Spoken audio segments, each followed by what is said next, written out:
ayat yang di bawah. Itu akan habis dalam beberapa waktu dalam. Ya, Rabbana inni askantu min dzurriyyati biwadin ghairi zar'in 'inda baitikal muharram, itu ternyata modalnya sekantong air sekantong kurma. Dan ternyata Ibrahim harus meninggalkan mereka dan pulang ke Palestina. Ibrahim datang dari Palestina, Ismail itu sudah soleh, bayangkan.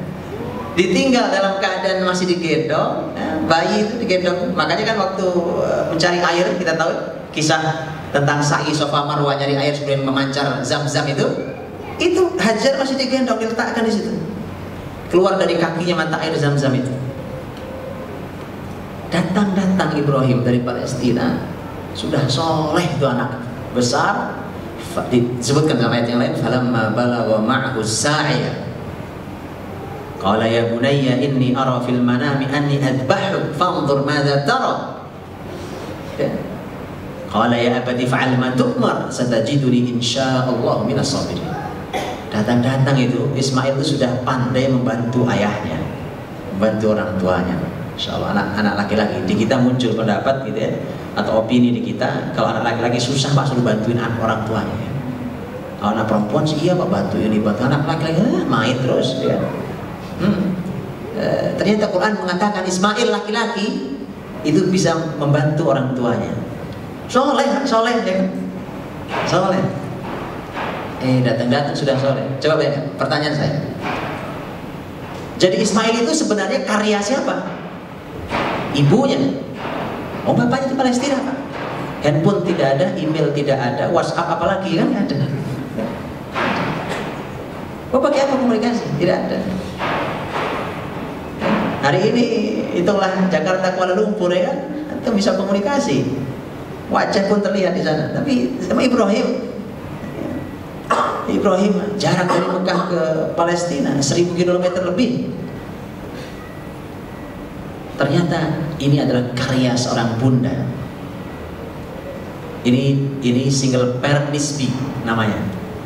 Single parent nisbi. Suaminya masih ada tapi tidak sedang bersamanya. Sendiri dia didik anaknya. Ya, ada single parent betul. Sudah tidak ada lagi suaminya, ya. Tapi sebesar itu karya istri, karya Hajar, ternyata Hajar pun tak pernah disebut dalam Quran. Yang disebut Ibrahim. Yang disebut bahkan di ayat itu yang diabadikan Ibrahimnya, bukan Hajarnya, padahal karya Hajar. Jadi begitu Bu, saya mohon maaf ibu-ibu tidak usah merasa iri. Itu saya ngajari Pak, yang dapat nama baik bapaknya. Sudah ada sejarahnya itu memang. Tidak apa-apa, tahu saya, tidak masalah insya Allah. Oh iya, loh, tadi coba Imran kan sudah meninggal kan? Sudah meninggal. Tapi ketika Allah puji, yang disebut nama siapa?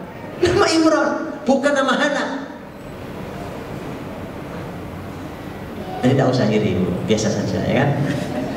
Saya cuma ingin sampaikan pesan kepada para ayah. Karena mengapa sampai suami layak dipuji untuk karya istrinya? Yang berkarya istrinya, tetapi yang dipuji, yang disebut-sebut nama suaminya, karena sang suami melaksanakan tugas dengan maksimal mendidik istrinya.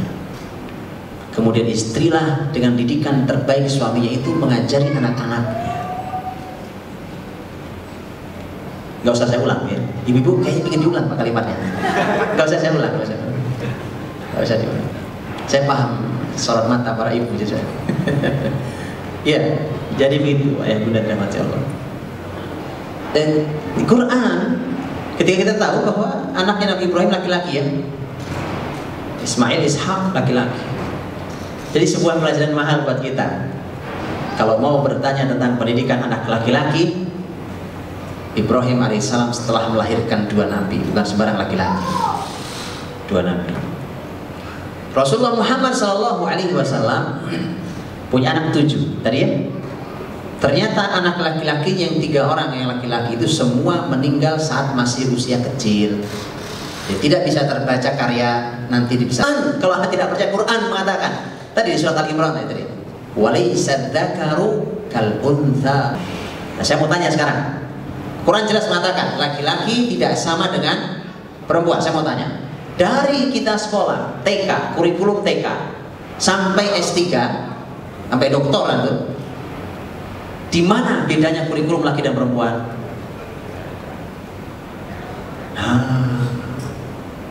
Lihat, pada tangan. Kalau tidak sama, mesti ada yang berbeda. Bahkan kurikulum pendidikannya pun harus ada yang beda. Kalau sama terus mesti ada yang salah kurikulum pendidikan itu. Jelas. Oh, namanya tidak sama, tidak sama ya kan? Tidak sama. Saya pernah duduk seminar bersama dengan seorang pakar otak di Indonesia.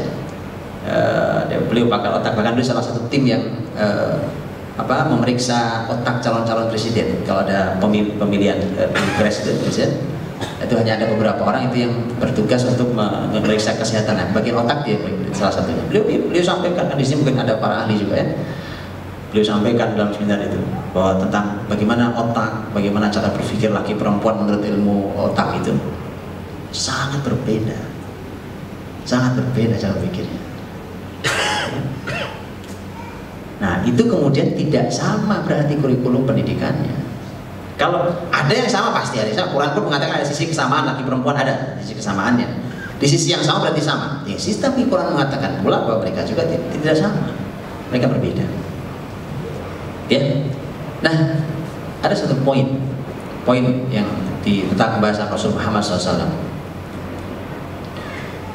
Berkisah tentang Nabi Muhammad, keluarga Nabi ternyata lebih banyak yang dikisahkan adalah istrinya, bukan tentang Nabi Muhammad. Kalau tadi berkisah tentang Ibrahim, yang lebih banyak dikisahkan siapa? Nabi Ibrahimnya. Tapi Nabi Muhammad yang banyak dikisahkan siapa? Malah istri-istrinya. Apa buktinya? Tadi At-Tahrim sampaikan.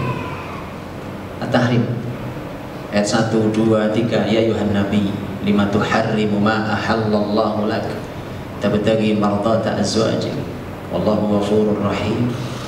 Wahai Nabi, mengapa kau haramkan apa yang dihalalkan Allah hanya untuk mencari kesenangan istri-istrimu?